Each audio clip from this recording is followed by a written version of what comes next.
Halo, selamat datang kembali. Senang sekali Anda bergabung untuk penelaahan mendalam kita kali ini. Kita kan sering dengar ya istilah cuci otak atau pengendalian pikiran. Biasanya langsung kepikiran soal kultus gitu kan, kelompok-kelompok yang agak misterius. Tapi pernah nggak sih Anda benar-benar kepikiran gimana sih cara kerjanya? Ini beneran kayak sihir atau ada penjelasan psikologisnya gitu?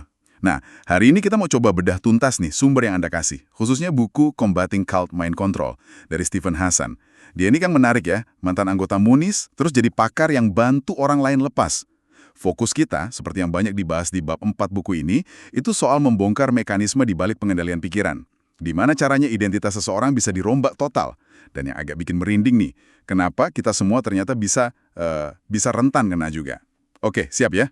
Mari kita mulai. Ya, ini topik yang penting banget sih. Satu hal yang perlu kita luruskan di awal, seperti kata Hasan di bukunya ya, pengendalian pikiran ini tuh bukan fiksi ilmiah. Lupakan deh gambaran orang dirantai terus disiksa biar nurut. Itu model brainwashing zaman perang udah kuno lah. Yang kita bahas ini sistem pengaruh sosial dan psikologis yang jauh lebih canggih. Seringkali halus banget, gak kentara. Justru itu bahayanya. Halus? Maksudnya halus gimana tuh? Halus, itu artinya orang yang jadi target sering nggak sadar kalau lagi dimanipulasi. Gitu. Mereka mungkin ngerasa, oh ini pilihan saya sendiri kok. Saya bebas gabung atau ikut aturan ini.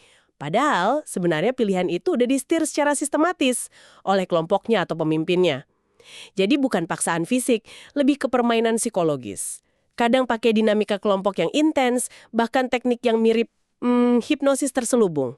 Ini inti pemahaman yang coba dijabarkan Hasan, terutama di bab 4 itu, pas dia mulai jelasin mekanisme kontrolnya. Oke. Jadi kalau ini bukan sekedar bujukan atau persuasi biasa, definisi pengendalian pikiran menurut Hasan itu apa dong? Menurut Hasan, ini bukan sekedar persuasi biasa, betul. Ini sebuah sistem. Sistem pengaruh yang sengaja dirancang buat mengganggu fondasi identitas seseorang. Coba bayangin diri Anda deh. Keyakinan inti Anda, cara Anda bertindak sehari-hari, pola pikir, bahkan cara Anda merasakan emosi. Nah, sistem ini masuk, terus ngacak-acak itu semua. Lalu menggantinya dengan identitas baru. Identitas buatan kelompok. Dan seringnya nih, identitas baru ini adalah sesuatu yang kalau diri Anda yang asli tahu dari awal, wah pasti bakal ditolak mentah-mentah. Tujuannya hampir selalu eksploitatif. Bikin orang jadi tergantung total sama kelompok, kehilangan kemandirian. Kedengerannya ngeri juga ya. Bisa sampai mengubah identitas gitu. Tapi kok bisa sih orang kena? Kan banyak yang mikir, itu kan cuma orang yang lemah aja, atau yang kurang pintar mungkin, yang bisa dicuci otaknya. Nah, itu dia salah satu miskonsepsi paling gede yang coba dilawan buku ini. Hasan tuh negasin banget kita ini nggak sepenuhnya makhluk rasional loh. Kita sering ngerasa kita kuat, kita logis, tapi emosi kita, kebutuhan dasar buat dicintai, diterima, jadi bagian dari sesuatu itu ngaruhnya gede banget. Kondisi fisik juga, kurang tidur, pola makan kacau, stres berat, itu semua bikin pertahanan mental kita jadi lebih rapuh gitu. Oh, jadi bukan soal pintar atau bodoh ya ternyata. Sama sekali bukan. Malah, kata Hasan, nyalahin korban. Ah, dia emang lemah, dia cari figur ayah kali. Itu cara kita aja buat merasa aman. Merasa, wah saya sih nggak mungkin kayak gitu. Padahal faktanya siapa aja bisa rentan. Terutama di saat-saat hidup lagi goyah. Misalnya nih, baru pindah kota sendirian, kesepian, atau baru putus cinta, kehilangan kerjaan, lagi berduka. Nah, momen-momen transisi kayak gini sering jadi pintu masuk buat kelompok manipulatif. Pertanyaannya jadi, gimana mereka mulai prosesnya pas target udah dalam kondisi rentan itu? Nah, ini nih intinya. Merujuk ke teori psikologi sosial kayak disonansi kognitifnya Festinger, tapi juga dari pengalaman dia sendiri, Hasan itu memetakan ada 4 komponen utama yang dipakai buat ngontrol anggota.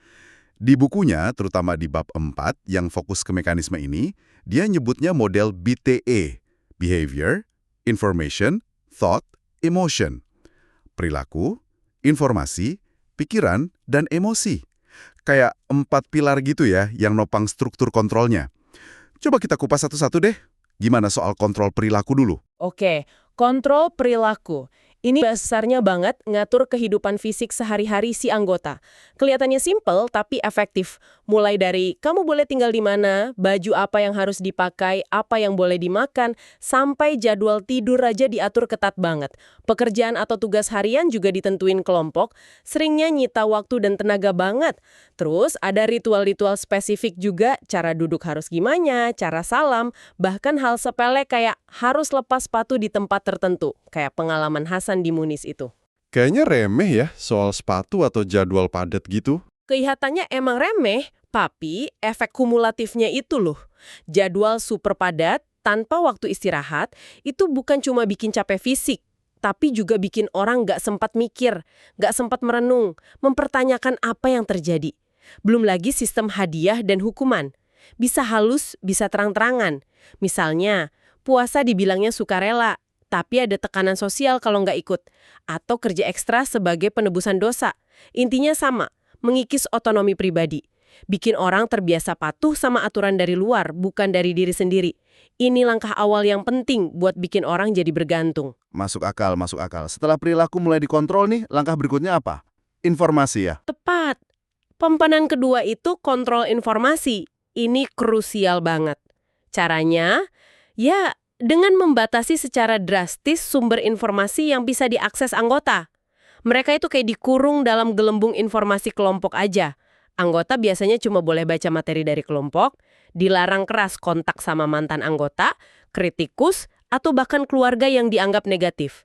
Kalaupun ada info dari luar yang masuk, itu langsung dibingkai. Dibilang serangan setan, atau konspirasi musuh, atau bukti kalau dunia luar itu sesat.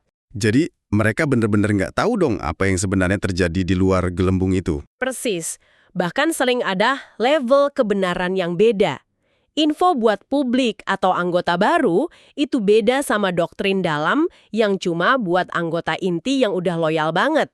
Tujuannya jelas, biar anggota nggak dapat perspektif lain yang bisa bikin mereka ragu atau kritis.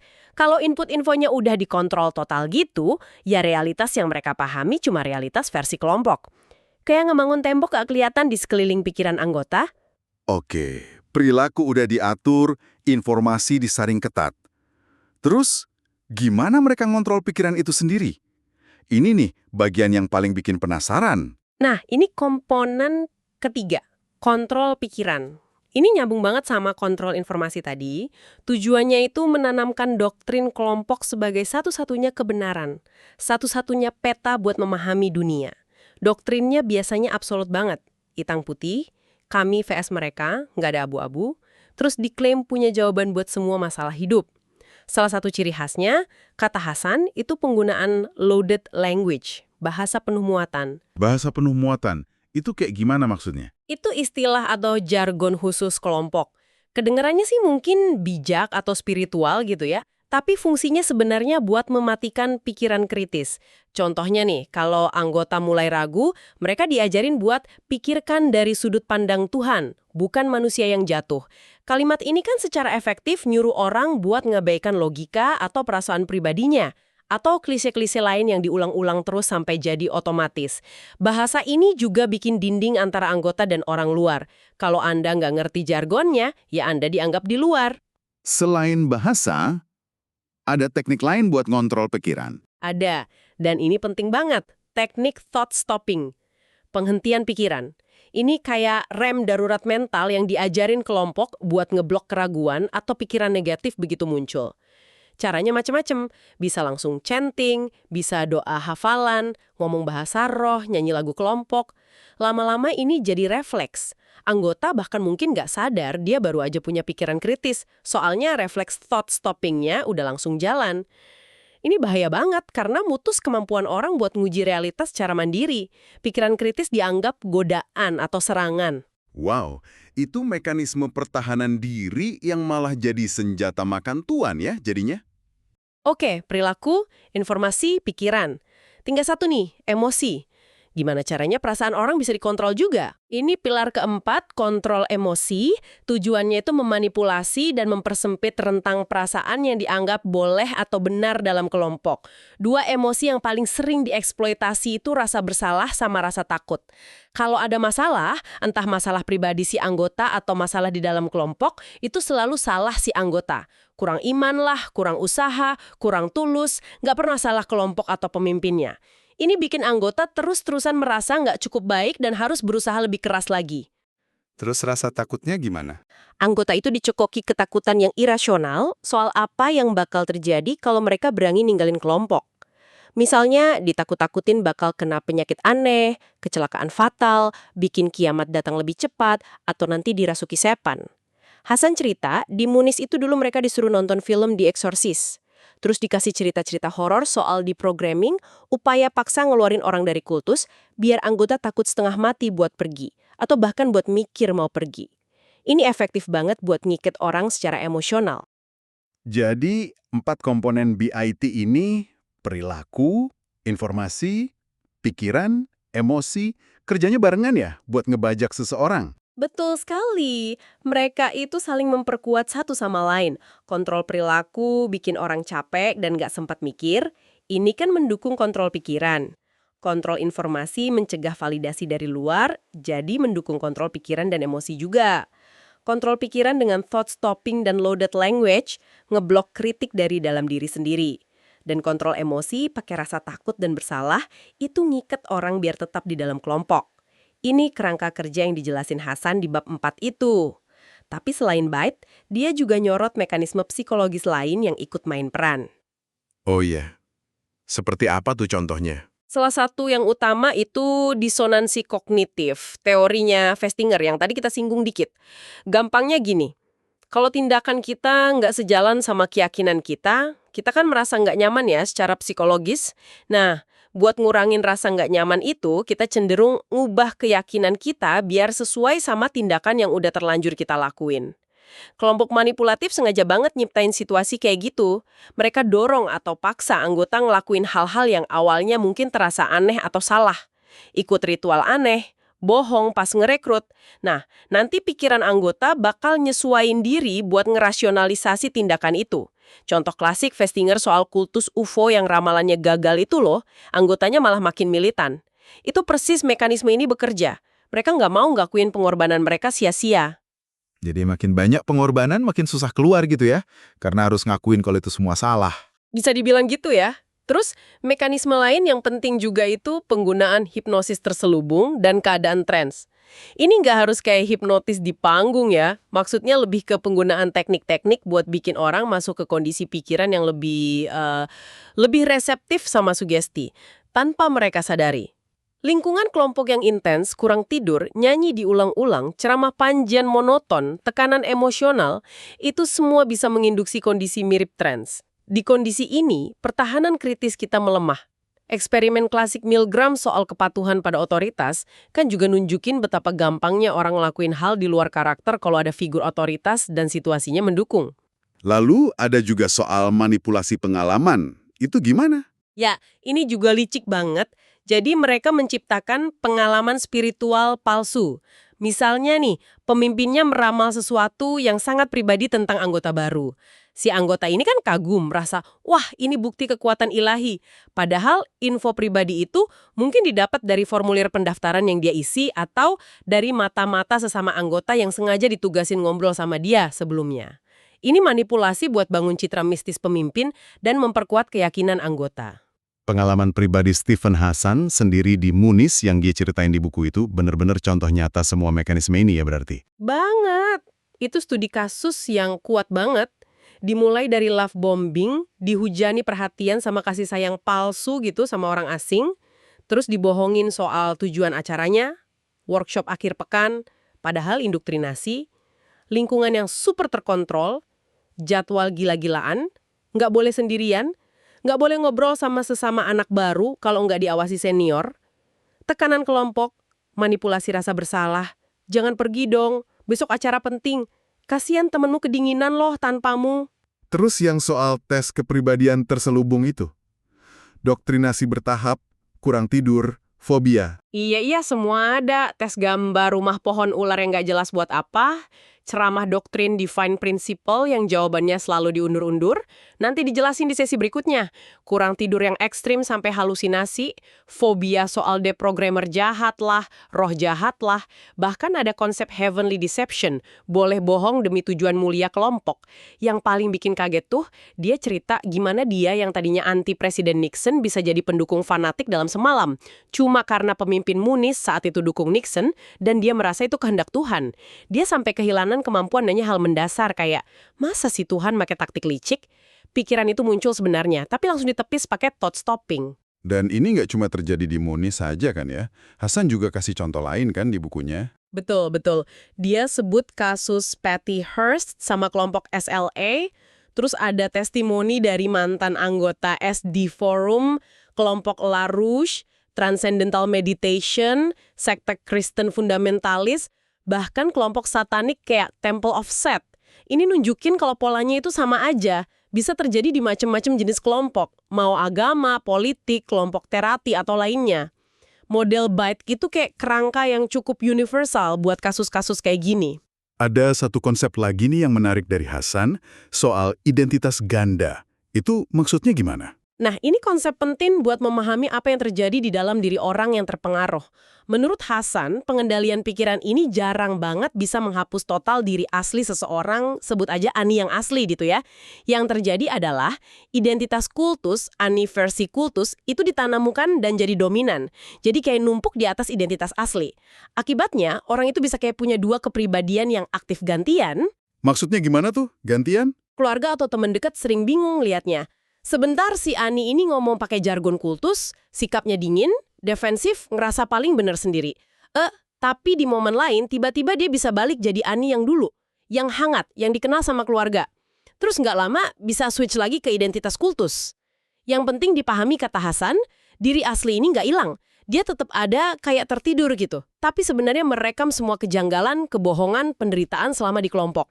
Nah inilah harapannya. Buat pemulihan, diri asli ini bisa dibangunkan lagi kalau kondisinya pas. Oke, jadi kalau kita rangkum nih dari penelaahan sumber ini, terutama dari bab 4 soal pemahaman mekanismenya, intinya pengendalian pikiran itu bukan mitos ya, tapi proses psikologis yang nyata.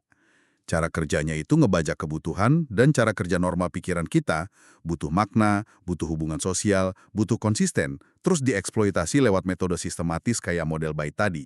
Kontrol perilaku, informasi, pikiran, sama emosi. Ditambah lagi mekanisme kayak disonansi kognitif, thought stopping, sama fobia yang sengaja ditanamkan. Betul. Dan poin krusialnya adalah proses ini seringkali halus banget. Targetnya nggak sadar lagi dikerjain. Dan yang paling penting, nggak ada yang kebal. Siapapun bisa kena, apalagi kalau lagi rapuh. Ini bukan soal tingkat kecerdasan atau kuat lemahnya karakter seseorang. Ini lebih ke soal pemahaman kita tentang taktik manipulasinya. Terus, apa artinya ini buat kita semua yang nyimak? Kenapa kita perlu tahu soal ginian? Penting banget loh. Paham mekanisme ini tuh bukan cuma soal biar waspada sama kultus eksotis yang mungkin nggak akan kita temuin langsung. Prinsip pengaruh sosial yang sama, walau mungkin dalam dosis yang lebih rendah ya, itu ada di sekitar kita tiap hari. Coba deh perhatiin. Iklan yang super persuasif, retorika politik yang bakar emosi, bahkan dinamika di kantor atau hubungan personal yang nggak sehat. Taktik kayak isolasi, love bombing di awal hubungan, kontrol informasi, misalnya pasangan yang ngecek HP terus bikin merasa bersalah atau takut, pakai jargon biar kelihatan keren atau eksklusif, itu semua bisa jadi gema dari teknik yang lebih ekstrim tadi. Jadi intinya kesadaran ya, itu kuncinya. Tepat sekali. Kesadaran itu pertahanan pertama kita. Kalau Anda kenal polanya, diisolasi, dihujani perhatian berlebih, info disaring, dimainin rasa takut atau bersalahnya, pakai bahasa aneh, Anda bisa lebih ngeh, jadi nggak gampang terpengaruh. Seperti kata Hasan, menjaga integritas diri sama kemampuan berpikir kritis itu penting banget di zaman sekarang yang serba banyak info dan bujukan ini. Ini jadi bikin mikir ya. Sebagai penutup nih, buku Hasan ini ninggalin satu pertanyaan yang cukup menusuk sih. Kalau pengendalian pikiran bisa sebegitu efektifnya ngubah identitas dan keyakinan orang, bahkan yang pintar dan terdidik sekalipun, Sejauh mana kita bisa yakin kalau pilihan dan keyakinan kita saat ini itu benar-benar murni punya kita sendiri? Atau jangan-jangan, tanpa sadar, kita juga udah dibentuk sama pengaruh-pengaruh halus di sekitar kita. Sesuatu untuk kita renungkan bersama nih. Terima kasih banyak sudah menyimak penelaahan mendalam kita kali ini. Semoga ada manfaatnya ya, dan sampai jumpa di pembahasan berikutnya.